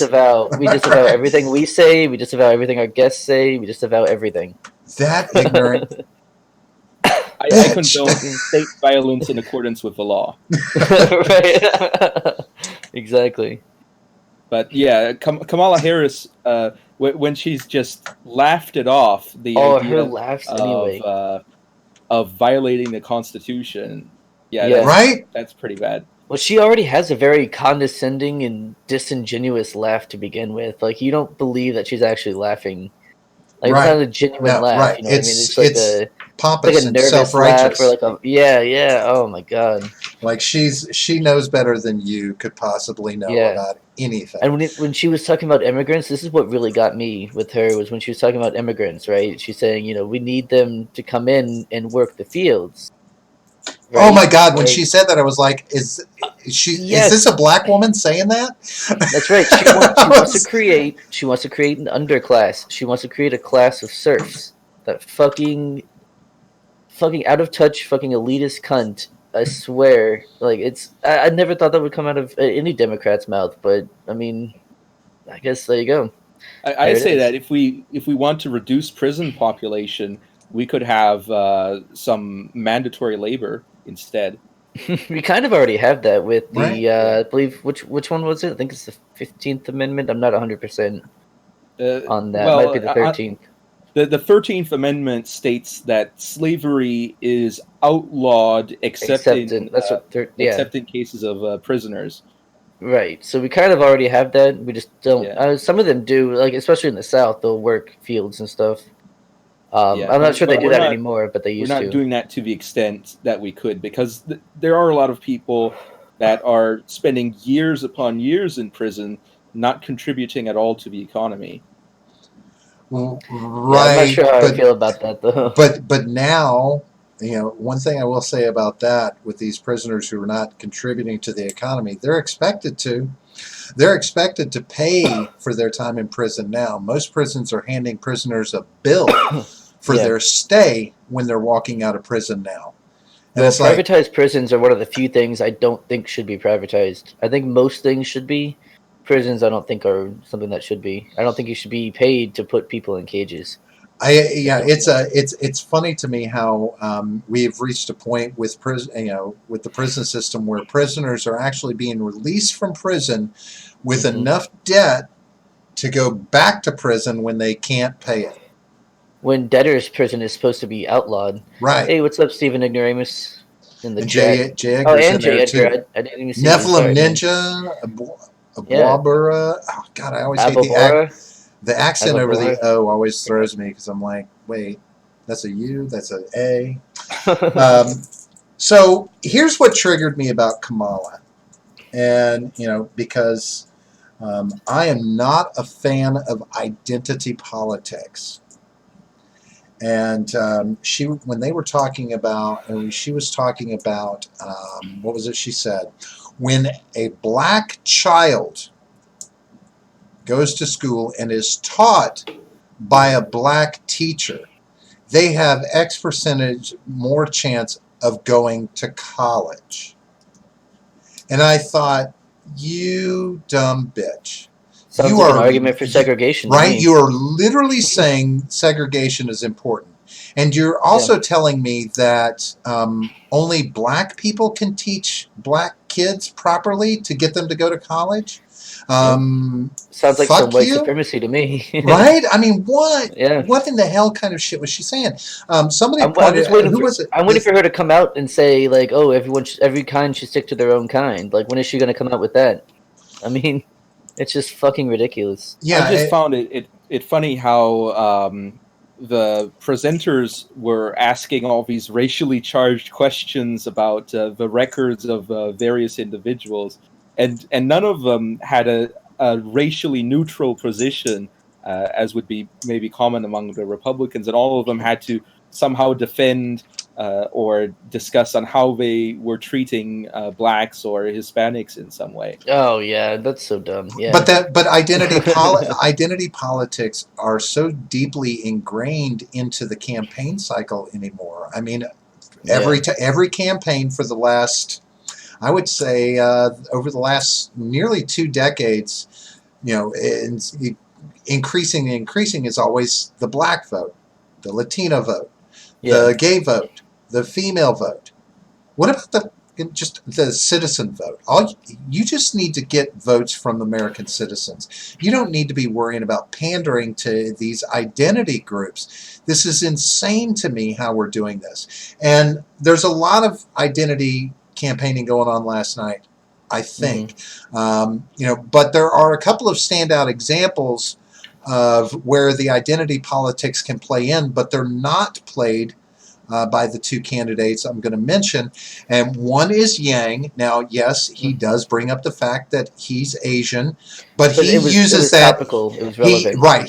It's topical, it's relevant, and he usually uses it as a some way to make a jab at Trump. He's known for saying the worst thing that Trump would have to face is an Asian man who can do math, right? His identity is more of a joke. He was very relevant when he talked about he was the son of an immigrant. When they were talking about resilience, he's like, I'm the son of an immigrant in this country, and I'm running for president. Okay, great, but that's not swinging the identity politics. And also booty man. He does not play the gay card. Now he does talk about it. Okay, he talked about it during the resilience question, much like Andrew Yang did about his Asian descent. He talked about it then as far as how he felt that added to his resilience. That was part of it. But you didn't hear him talking about it throughout the debate. And I still have yet to really hear him talk about it in any debates and bring that up as like, I'm the gay candidate. I'm the gay candidate. Where Kamala Harris is just like, let me make my African American heritage I'm black an issue. and I'm Indian and I'm and whatever you need me to be, but also with Yang, he did kind of make the mistake that not only the presidential candidates but the media as well has always made with Trump, and that they always conflate legal immigration and illegal immigration. Sure. Right? It's constant how they just say, "Oh, Trump hates immigrants." It's like, no, every time he's talking about these issues, or he's talking about illegal immigrants, he's talking about people who are not supposed to be here because they haven't gone through like the legal loopholes to get, not loopholes, but the the legal process to get here. Which he's said on many occasions, he's fine with legal immigrants. It's illegal ones, and they just constantly conflate the two, and it's just completely dishonest. And I am disappointed in him for doing that.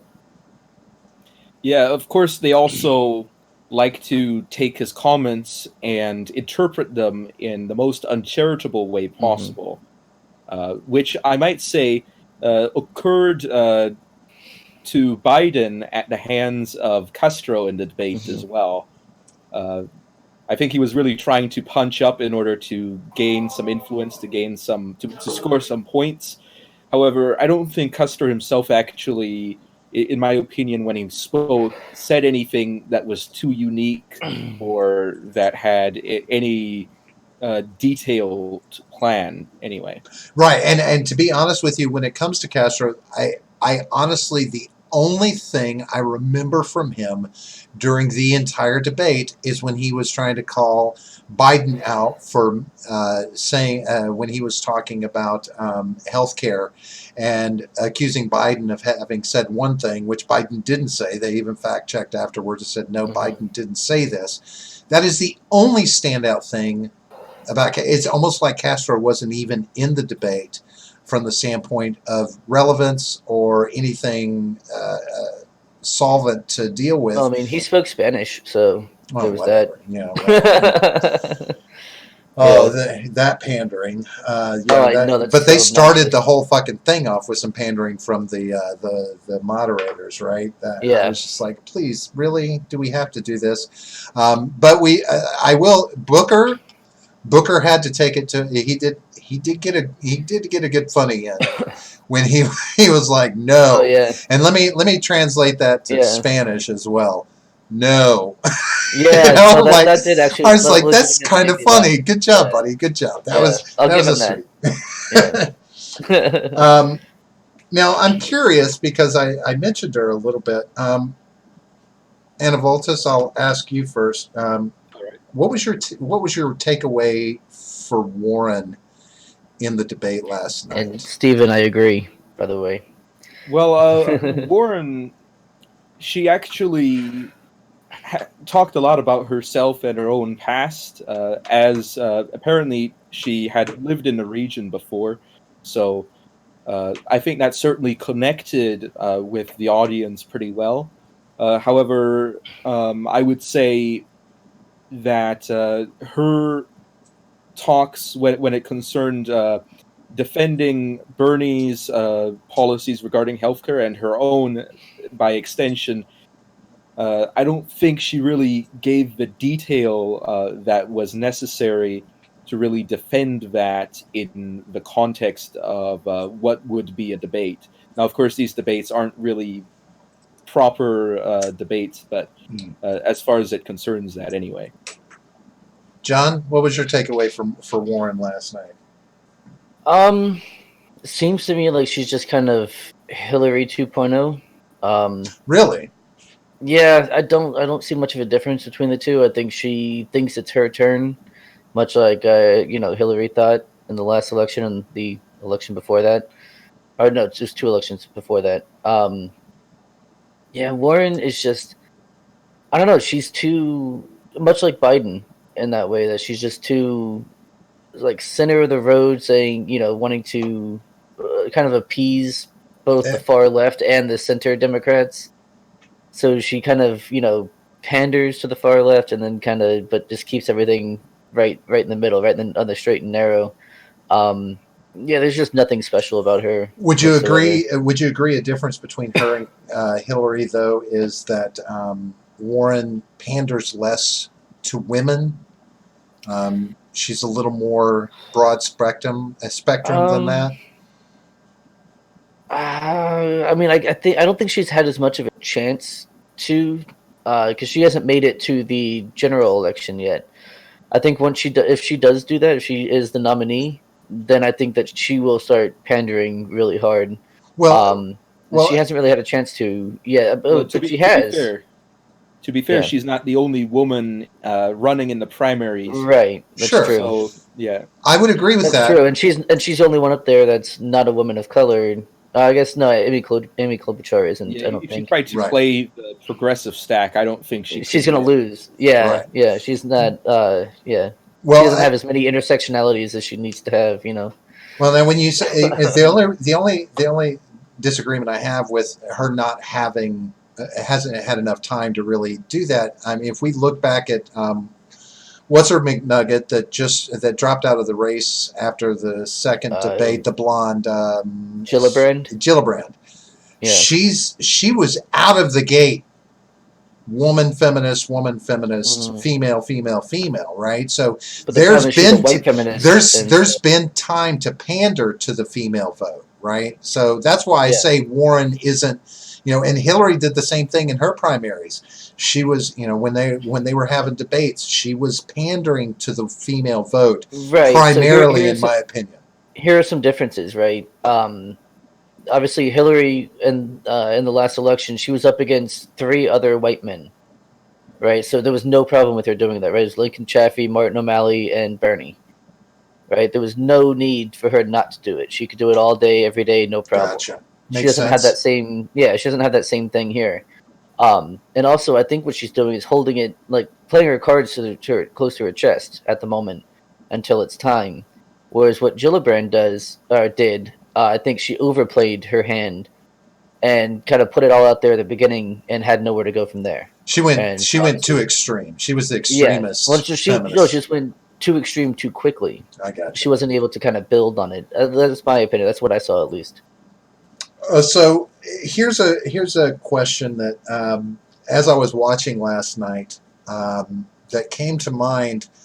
And it's been mentioned in a sense. Anavultus, you mentioned something about this when we talk about the older demographic in this country. I can honestly say I feel like the younger generations are really starting to try and build a divide between the older generations and the younger generations. Now we're all just considered boomers. It's not like, they're talking to baby boomers. We're just all boomers now.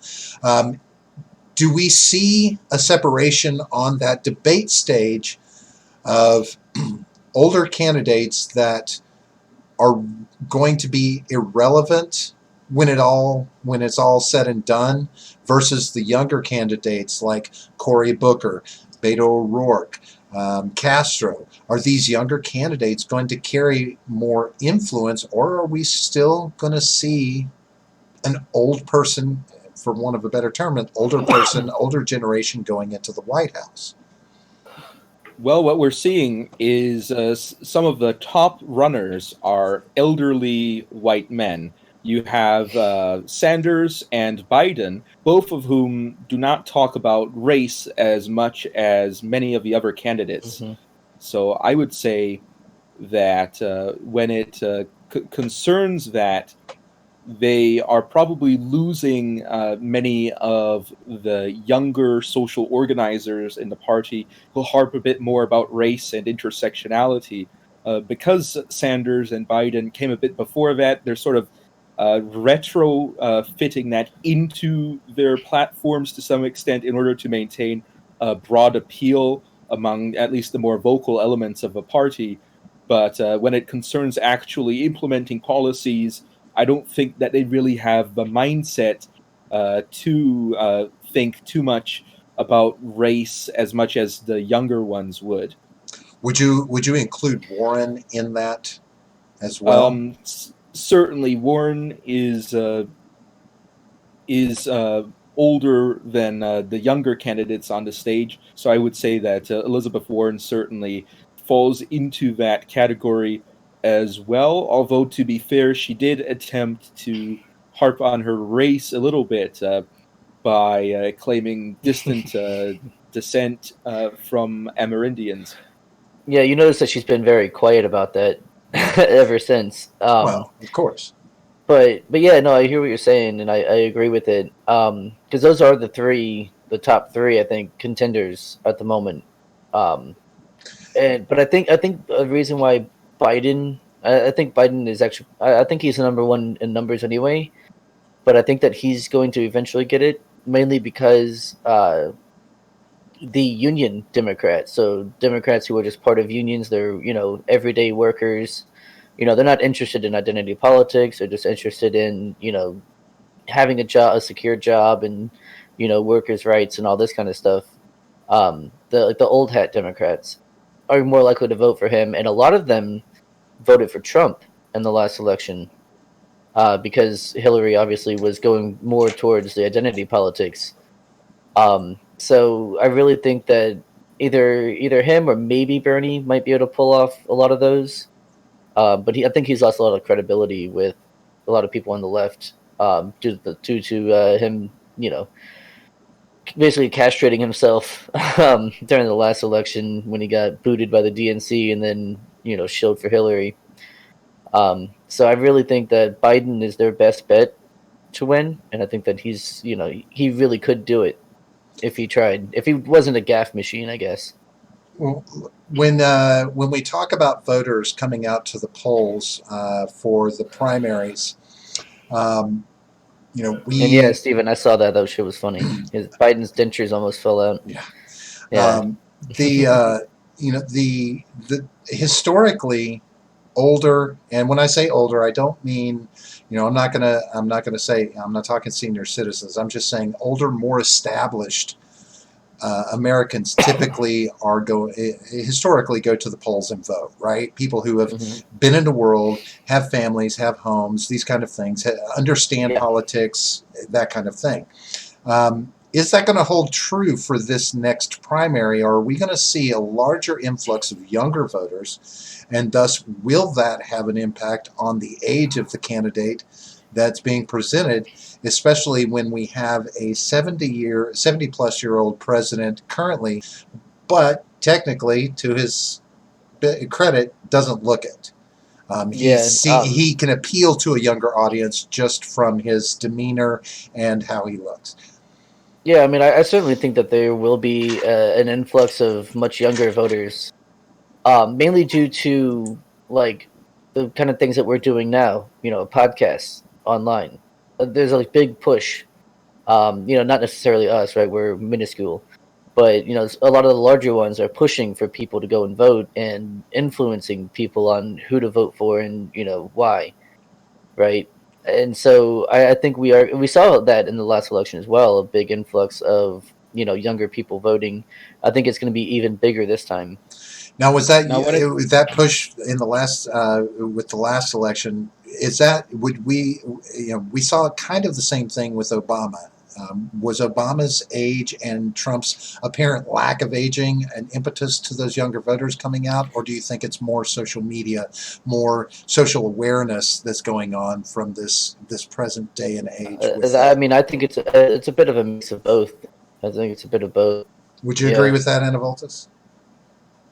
I would say that it really depends on which candidate makes it, because I would say that when it concerns the age of support, there's a lot of younger candidates that certainly would prefer Bernie over Biden. I think Biden has more establishment support than Bernie does. That makes sense. I can no, see 100% he does. So, when it's all said and done, do either one of you think that the Democratic candidate has been chosen by the DNC? Do they know who they're going to put forward? Have we seen anything that indicates who it's going to be? I think that it seems like they're pushing both Biden and Warren, and like hold Sanders in reserve. That's what it seems like to me, with like of each one.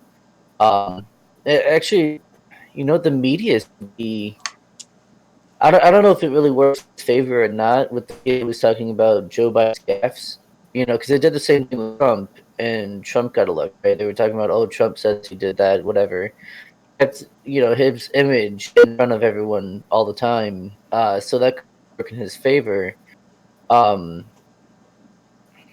So maybe Biden, but I think they're split on those two, on Biden and Warren, and are kind of holding Sanders in reserve. Yeah, and just to let you know, John, your mic seems to be breaking up a little. It might just be your connection. Really? Just letting you know, you're pixelating a little bit, but just keep an eye on it. We got the gist of what you were saying. And by the way, just real quick, I could use $1. Jay Edgar said he would give us $1 if you'll go on Discord and read the list he put out from his take on the candidates. It was actually kind of funny. Well, I agree. We should do that, but we should also address Steven's questions, because it's a good question. What do you think about a Dem candidate trying to be more entertaining than Trump? Worth trying, or so impossible that they should just not try and go for being completely square? I believe, in my opinion, Kamala Harris showed us just how fucked up that can be. Yeah, and we talked about this a little earlier. I think that if you're going to try and be more entertaining than Trump, you have to have even bigger brass balls than Trump. And if you can't do that, it's gonna fail. I mean, you're just gonna look like a complete idiot. And so you have to be really sure that you can be more entertaining than Trump, and that's not going to be an easy thing to do. I think First of all, you Bernie's can't. got that. You have to be. Yeah, he's not. Bernie's got the I balls. don't know. He's not taking risks, though. That's the thing. Is Trump? Everything Trump says is a risk. But he doesn't And have to, because he's got works. that fucking hair. He's got the same. He's got hair. He's got that beautiful, crazy fucking hair like Trump does. That's my favorite thing about him. He looks just totally. He looks like he just walked off the set of One Flew Over the Cuckoo's Nest, and he wants to be president. I say that from a sociological perspective, going up against Donald Trump, trying to even out against him, trying to play his game, is probably not advantageous. Now, what I would say is potentially advantageous is a candidate that really looks incorruptible and looks like a very upright and upstanding person. Such a candidate, when attacked by Donald Trump, may in fact gain sympathy for Donald Trump being a bully in some respects. Now, that's assuming that candidate doesn't wimp out, but instead stands strong and also stands above the discourse. I think that might be a potential winning strategy against Donald Trump. However, the question is, which candidate could be able to pull something like that off. Well, and that's exactly what I was going Right. to ask you, since you said somebody who could be deemed incorruptible. Out of the 10 that were on that stage last night, who would you say fits that bill? Probably Yang, I would say, but Right? He's the I don't only think one. anyone's incorruptible. I don't think Sure. I don't think that's true. Yeah, but you're no also one's you're also jaded. I mean, yeah, maybe I'm a little cynical, but I mean, yeah, I think it's true. I mean, and everyone's got their price. Not everyone gets it, you know. What about you, Anavultus? Anybody that seems incorruptible to you? Well, on the stage, I don't think that I can really think of any candidate that really stood out to me to have the exact type of bearing that would be necessary to go up against Donald Trump in that way. It certainly is something that would be very difficult to fake and would need to be cultivated over several years. Now, I will say that the name escapes me for the moment, but there was one candidate among the Democrats who did not make it to the debate that probably had the kind of character that would be necessary for this. Yeah. I'm just going to try to quickly look it up. I have to agree with you, John, on Yang. I don't. But the only thing I would say about Yang while he looks that up is that I don't. While Yang may be incorruptible in a sense, I'm worried that he would be a laydown. He would let corruption happen. Yeah. You know, like Annabelle said, I don't think he would have the balls to stand up to the corruption. He might have the balls to stand up to Trump, but the corruption. See, I don't even think that. I don't think he's got balls in general. I mean, I don't think he's got. I don't think so. I don't think he's got what it takes. I think if he had to face the test of debating Trump, I think he could rise to the challenge. I would say that Tulsi Gabbard is the one I was thinking of that Gotcha. could sort of pull off the character that is necessary in order to I would not say so engage too. with Trump in the exact same way as he operates, and perhaps still have the strength of character to be looked upon as the person taking the high road in the argument. I would say so too. Unfortunately, hasn't she already been pushed out, or she just didn't make it for this debate? She didn't make the cut for the debate, but I don't know that one. she's dropped out of the race. Gotcha. But yeah, I mean, if she's not up on that stage, though, she's gonna have problems, and yeah, which is odd though that she didn't make it because she's got a lot of like lefty Twitter support. So maybe they're just not putting their money where their mouths are. But well, you know, there it again, is. how much impact does the DNC have on the polling numbers for these people? Right. Too, right. Yeah. Stephen Ignoramus says he is now a #never Yang guy. And as I'm saying, he would be conflicted if it were Trump versus Tulsi. So there certainly is an appeal to Tulsi Gabbard. Well, yeah. I mean, even people on the right like Tulsi for the most part, right? There's things, even me, like there's things that I would disagree with her on, obviously, but she was definitely the best one up there. If I had to vote for any Democrat today, it would be Tulsi. Now, Jay Edgar, he said Yang started a business. Now I'm gonna That's what I heard. Yeah. Now I'm gonna point something out. It's not. I don't have a problem with him talking about being a successful businessman. No. Because the last time somebody stood up and talked about being a successful businessman, fucker got elected.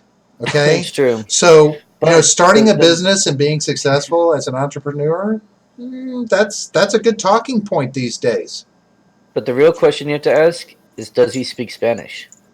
If he doesn't speak Spanish, I mean, the real question is, does he speak Yiddish? All right. So. Wow. Wow. All right. So now we understand how everybody feels about the debate. There's one other thing that I wanted to talk about. John, you kind of want to talk about this a little bit too. Anavultus, we're just going to pull you along for the ride and get your opinions on this. All right. There has been a lot of talk going around since the deaths that have been occurring related to vaping. The CDC is investigating this. They're wanting to find out what the cause of these issues, these lung situations that people have had that are related to vaping. I do want to put one thing out there that I think is important to understand. Some of these incidents of vaping and deaths associated with it were not associated to e-cigarettes. Some of these issues are directly related to marijuana vape sticks. The THC ones, Yeah, I heard that as Right, well. because they some of the manufacturers are including vitamin E in the mix for this vape, and we're talking about the oils. We're not talking about vaping the actual herb itself. We're talking about the oils they put in these vape pens. Apparently, vaporizing vitamin E and inhaling it, not a good thing for people. Apparently, this is bad. This is a way you should not take vitamin E into your body, and we're discovering that through this. But that aside, Trump came out, what was it, about a week ago, and put talk out about banning vapes, e-cigarettes across the board because, as he put it, and this really pissed me off, Melania has a son.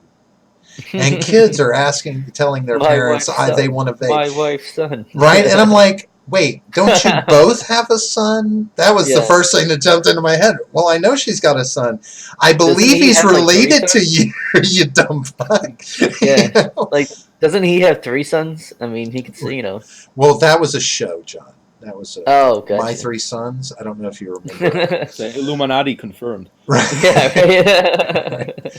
The real question is which one's going to be tapped in 2024. That's the real question. But it's probably going to be Eric, it's probably going to be Eric. Now, John, you presented a tweet to me today where it looks like now Trump is backing off from the full banning rhetoric. And basically what he said was, while I don't have a problem, I don't really have a problem with vaping, but we've got to do something about the counterfeits that are on the market.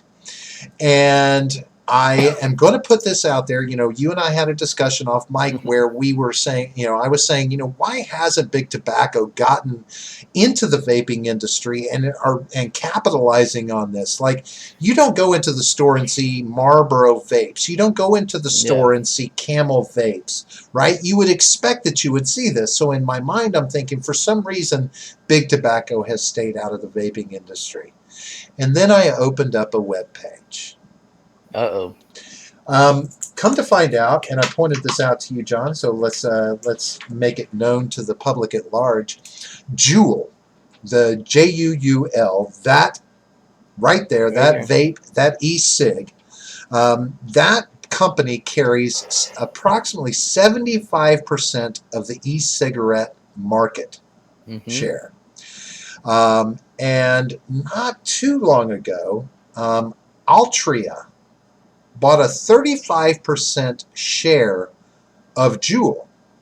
And understand that when we're talking about the e-cigarette industry, we're talking about presently about a $7 billion industry in this country. By 2024, in this country, they're expecting it to jump up over $20 billion worldwide, over $53 billion in the e-cigarette industry. Now, Altria, many people don't know who the fuck Altria is, but Altria is the mother company of Philip Morris. Yep. So Philip Morris owns a 35% share in Juul. Apparently other big tobacco companies are involved in e-cigarettes behind the scenes as well. And not to mention, Big Tobacco continues to pump millions of dollars a year into lobbying money. So when Trump comes out and he says the word counterfeits, that's got Big Tobacco fingerprints all over it. Would anybody disagree with that? Not at all, no. But what qualifies as a counterfeit? I remember my grandfather, who was a smoker. He went through great lengths to acquire cigarettes without additives, and of course he had to get them imported. Sometimes he had to become a member of a particular club in order to get them, because of just how much lobbying there exists that prevents such cigarettes from getting onto the market. Yeah, and yeah, I mean, there's a lot of regulations where they actually have certain chemicals in the tobacco, which are dangerous. I mean, it's the law in this country, at least. I don't know about the rest of the world, but in this country, at least, there are laws where they have to put certain chemicals in which are detrimental to people's health. And so a lot of the harm actually comes from the regulations on tobacco. So I mean, Um, if they kind of relax those a little bit, you could. I mean, there's definitely a market for completely organic tobacco, which is not allowed unless you grow it yourself. I mean, I guess you could do that, but that's so about it. the Altria Group last year spent approximately $10 million in 2018. Spent $10 million on lobbying. While Juul itself was accounted for $1.6 million of that. Altria also has a PAC, and that PAC in 2018 spent approximately $2.3 million during the midterms, or on the 2018 midterms, and 3/4 of that money went to Republicans. So when Donald Trump says the words e-cigarettes and ban, I'm guessing a few folks went over the edge. And they were like, wait a minute, Yeah. how much money have we put in your pocket over the last however many years? And you're going to try and ban our products? This is where I see lobbying money just at its worst, and how we need to get it out of fucking Washington. And Steven's asking you a good question. He's asking where you got the numbers from. I am currently, and I'm going to go ahead and say that I'm not going to qualify this site as an absolutely, everything's fake news. Everything's fake news. But if they're, they can. It's opensecrets.org. .org. So, but I'm going on the fact that they're pulling statistical data that is open to the public.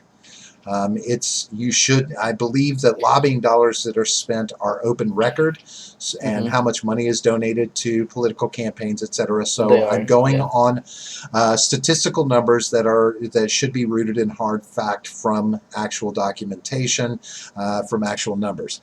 Right, but like with anything else, I mean, always take it with a grain of salt. Always take it with a grain of salt. Now, one of the things that I found interesting is that the FDA was being very hands-off about e-cigarettes in the early days, and vaping as a whole, right? But apparently in 2016, they really started taking a stronger hand.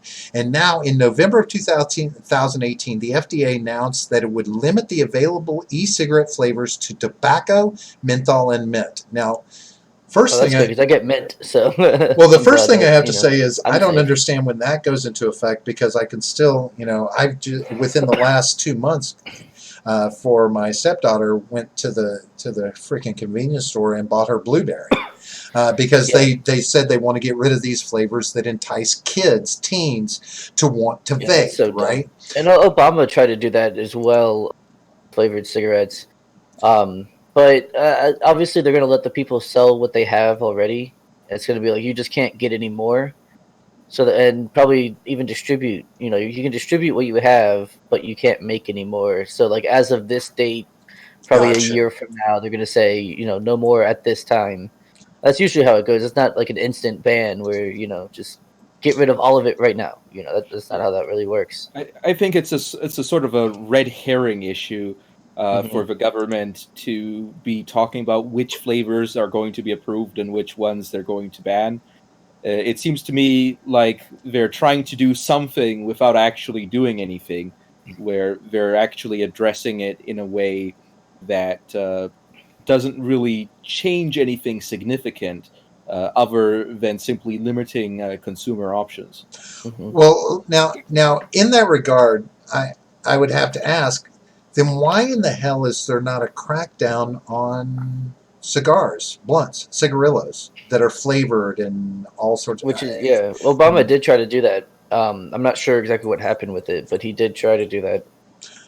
Because I find that a little bit hypocritical, especially knowing, it's got to be common knowledge, even as high up as Washington, that people are buying these cigars in convenience stores. Half of them are using them to roll blunts, which is illegal, and the other half are Right. smoking them, and kids are getting their hands on them. I mean, you To be can fair, say I that it's don't there know to anyone target who's kids, but shit. I don't know anyone who's ever smoked like the cigarillos as a cigarillo. I've only ever seen them broken open to make blunts. I mean, Oh that's no, the only time I've I ever mean, seen it. Yeah, well, usually it's the Swisher Sweet, like right, like the typically you Swisher see Sweets. Yeah, smoking Swisher Sweets, or the I always got there's White one other one, Owl. White Owl is the other yeah, one. but White Owl. then Yeah, the ever the ever evasive vanilla blunts were the best, but you can never find them. um, but now even Altria apparently, according to this site, has also publicly stated its support for age restrictions on its products. Um, and actually their CEO actually saying we don't want anyone who doesn't smoke or already use nicotine to even use our products. Like he doesn't want anybody to start using nicotine because through vape.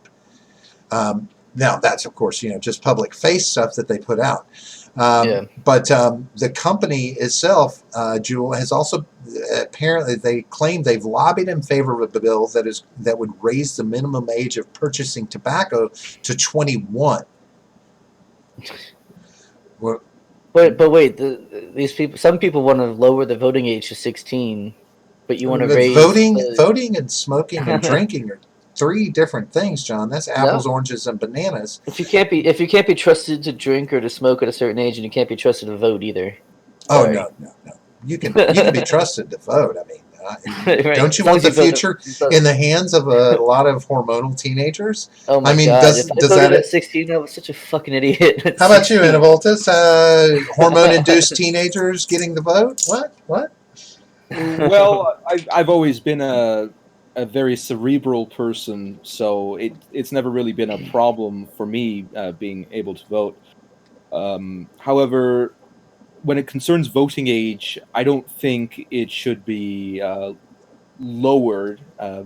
Now, actually, I think what would be interesting is if we had um, a literacy test, perhaps, I was where just you going to had say to, that. Yes. yeah, Ooh, where you so have to be able to, let's say, write from memory the first 1,000 words of a constitution or something like that. Or holy at fuck! least be able to I recite the certainly couldn't do that amendments, now. the Bill of Rights, or know what the Yeah. Constitution says. So those were actually tried though. Literacy test was actually tried.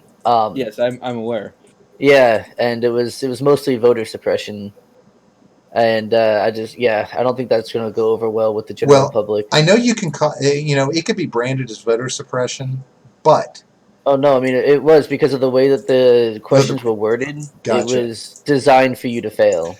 Now, my thought is, if you had a database, okay, you had a database of say 500,000 questions that pertained historically to to our government from its founding to present day. Different things that have happened throughout our history that concern the government, politics, etc. To where you could go and take a 25 question test, and those 25 questions would just randomly come from the 500,000. Right. And we're talking about things that you should be learning in fucking school to be an educated voter in this country, right? Yeah.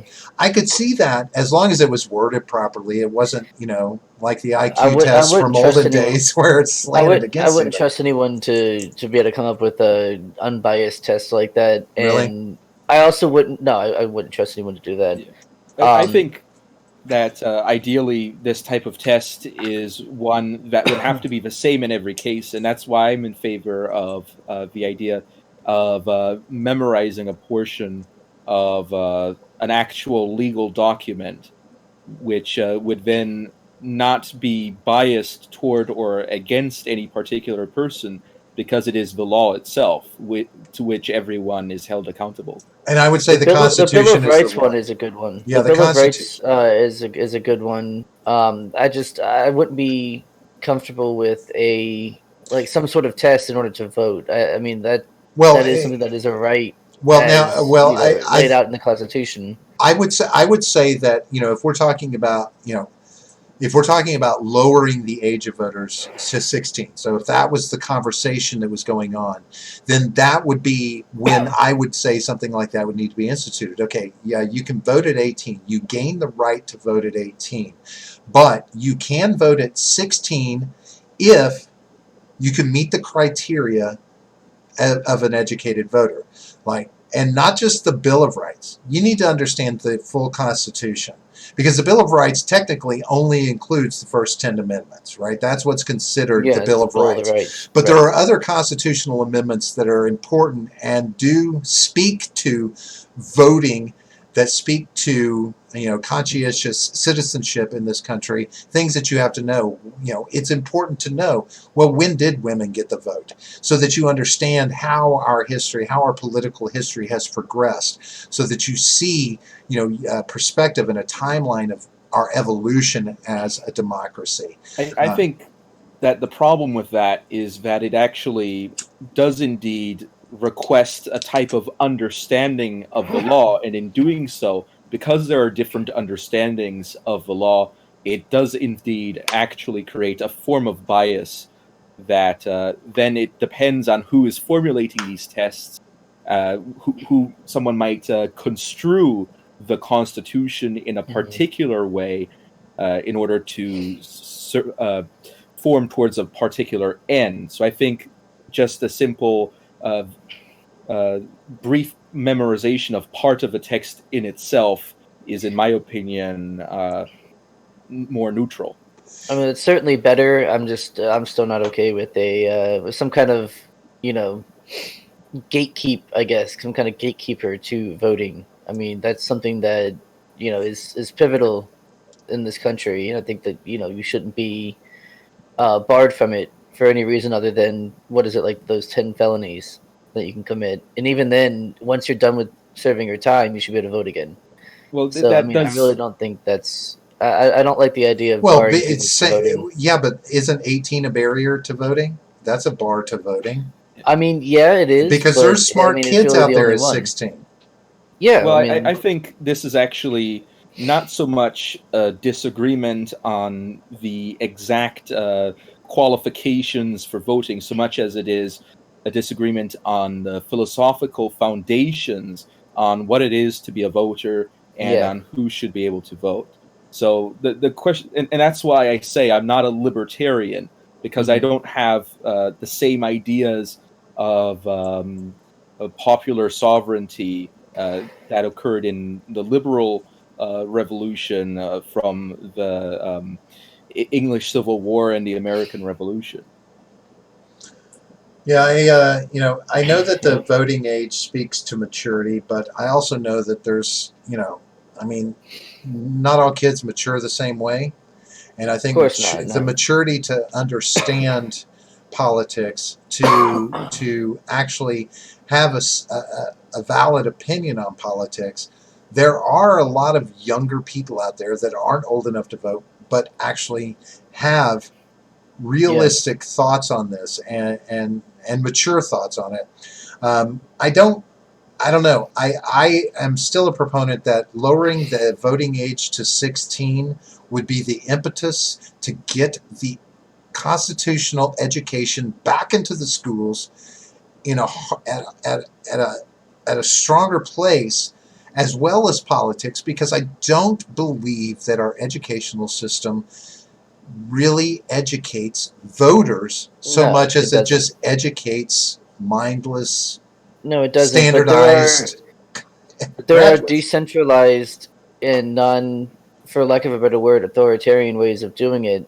So in the school system, I mean, I'm mostly against public schools to begin with, but um, so yeah, I do think that if there are public schools, they should teach that stuff, but I don't think it should be a requirement in order to vote.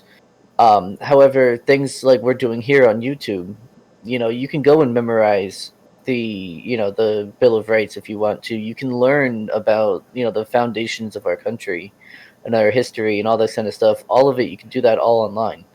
Well, So yeah, I but really it's don't the think that, motivation and to I think do that it. people are encouraged to do so now more than they have been in recent decades. Well, I don't care whether it's a public school, private school, charter school, magnet schools, anything, even homeschool. If you're teaching a curriculum that does not, especially mainly in the junior high and high school years, that does not prepare people to go out into the world, not only to work and function, but to also be an active citizen, to do their civic duty, which is to vote, which is to take a hand in the political realm, in the decisions that are made. I think that is of utmost importance in our schools. And I'm And completely for encouraging people to do that. What I'm not okay with is having that come down from on high, forcing you to do it. well, if we're If you going to don't, have a if you Department of Education already, then no, I screw the mean, Department of Education. yeah, but you're not going to get rid of it by saying screw it, and it's not going away I anytime soon. know, So yeah, I that know. It's needs to not. be a function of the Department of Education, is to actually educate our kids I don't know. They on fail how at to everything function else. that way. They fail at everything else. I don't think they're going to succeed at that. Well, I think that there are many individuals who end up voting who really should look into themselves and realize that they are probably not informed enough on the issues to vote. Hmm. So I think that that's a problem on the opposite spectrum of the issue, where on one side we have individuals who probably are in some ways capable of voting and have informed decisions on issues from economics to foreign policy. And on the other hand, we have individuals who simply vote party line or vote on which candidate is the most popular. And that's why I'm in favor of decentralizing many of these issues so that Hmm. on the local level, it is more easy for individuals to be reliably requested to be informed on such issues. well, Yeah. final question: if we were to take the uneducated voters out of the mix, how much of our voting public would be left? Like, I mean, would it? Do you think it would be a Well, drastic you would have cuts? to quantify Well, like what you take the mean last by. election, like uneducated people who are, like he said, they're voting for popularity, they're voting for party lines, they're not educated on the issues, they're not educated on the candidates, they're just going by name recognition or party recognition. If we took those voters, those I consider uneducated voters, Hmm. they're not looking into the Right, right, right. policies, You're not etc. talking about non-college educated or Right. people who didn't get a high I'm school. talking about Okay. non-educated voters. Right. Yeah, Um, I if got you. we took those, take the last election, if we dropped all those voters out of the mix, those ballots didn't count. How much of our voting population would diminish? Would it cut the voters in half or more? That's a very important question, especially if we look at doing something that changes the parameters of voting, like you were talking about, decentralized, et cetera, et cetera. Um, what do we lose? Because I would say that if we decentralized, it would actually mean that such voters, their votes would be more meaningful because they would be more likely to actually directly interact with the results of their votes and also with the causes of issues that arise. Now, when it concerns the country, I would say that I would estimate that probably the vast majority of individuals voting are not educated enough on, especially issues of foreign policy, as we see very many times. I see a lot of individuals have relatively silly ideas on how the world works foreign policy wise and on what is actually possible from a diplomatic perspective. That makes good sense. So vast majority. See, I would have to agree with that. Vast majority of voters don't know what the fuck they're talking about when they go into the ballot. To the ballot. Well, yeah, I mean, a lot of people just watch the news. A lot of them won't even watch the debates, or just watch the highlight reel the next day. Those are the people that are like, here's a headline, I'm triggered. I didn't, I don't read the articles. I just get triggered off the headlines, and that's my reality, right? Yeah. All right, so you know what? I'm bored of talking. I want some pizza. So no, I'm not bored. I could go on with this all night, but I don't want to because we've got time frames. So first off, John, can you do that little rundown that you do with all those little announcement-y thingies? Yes, and I also have a couple more to add. No! That I didn't include in the beginning.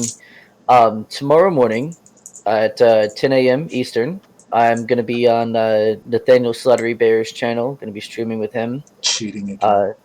Yeah, so that'll be fun. And then I haven't nailed down the date yet, but at some point I'll be on Stephen Ignoramus's channel to do a stream about Irish history. So that'll be a lot of fun.